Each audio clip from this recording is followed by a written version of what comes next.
Now, recently, Marcos Morales and I, we recently had the opportunity to go to South by Southwest in Austin, Texas, and we thought it would be fun to go around and ask people what they think about conspiracy theories. So the mainstream media, they've been demonizing people who they call conspiracy theorists. And I was curious, what does that term mean to you? What does it mean to be a conspiracy theorist? Well, I think especially what the mainstream media tries to imply is that a conspiracy theorist is someone who's completely crazy. I think conspiracy theories, by definition, have some sort of non-believable element to them. What sort of person do you think is the average person that believes in a conspiracy theory? A really paranoid person. Conspiracy theorists, over the top. People who are scared of everything.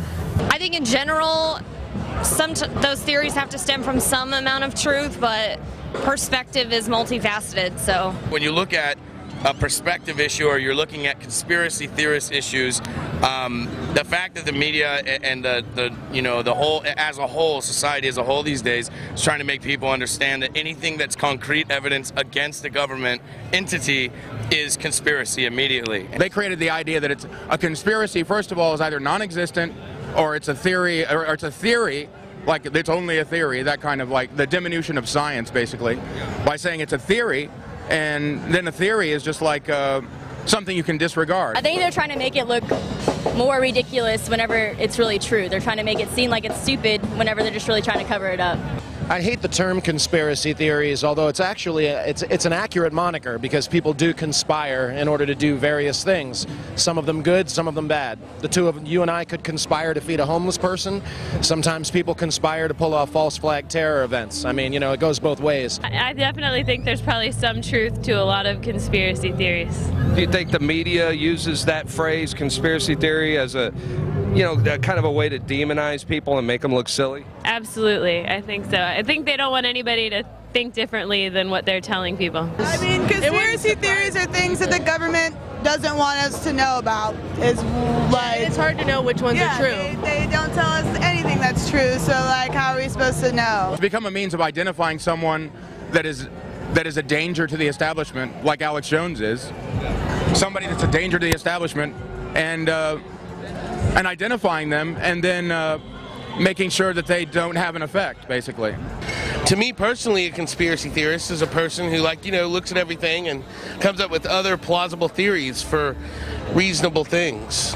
Unfortunately, the term has been, you know, co-opted and turned into a term of dismissal, a label that that serves to dismiss what someone is saying without actually giving the facts that they may be presenting a fair chance. When I hear the term conspiracy theory, hidden agendas, things hidden from the public, the manipulation of public interest and manipulation of public mindset, you know, through mass media. So, and that's the key right there. Do you think that the media, that they use that term to kind of demonize people who think for themselves? I think so. I think, yeah, you know, make the person with sense seem like they're crazy so everyone else ignores them. When you hear the word conspiracy theory, what's the first thing that comes to mind?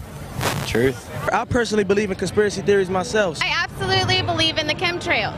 Okay. You see that everywhere. So tell me a conspiracy theory that you would tend to agree with. I'm going to have to go with 9/11, for sure.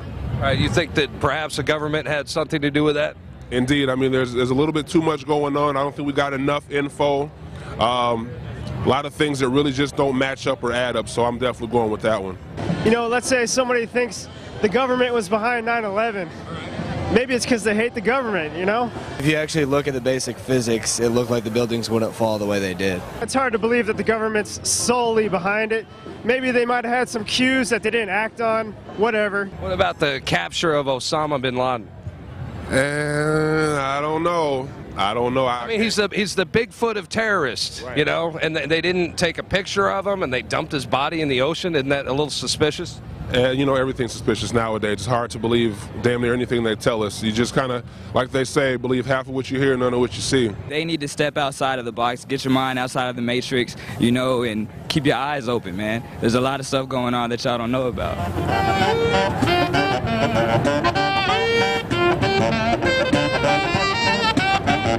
Thank you.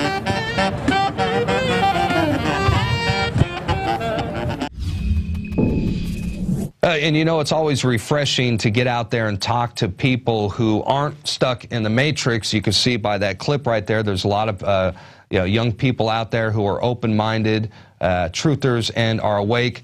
Certainly encouraging, and just love talking to all those people out there. Visit Infowars.com and PrisonPlanet.com. When you're on the site, you can also tune in 24 hours a day to my daily radio broadcast. There's also a free iPhone app to listen to the syndicated radio show when and where you want.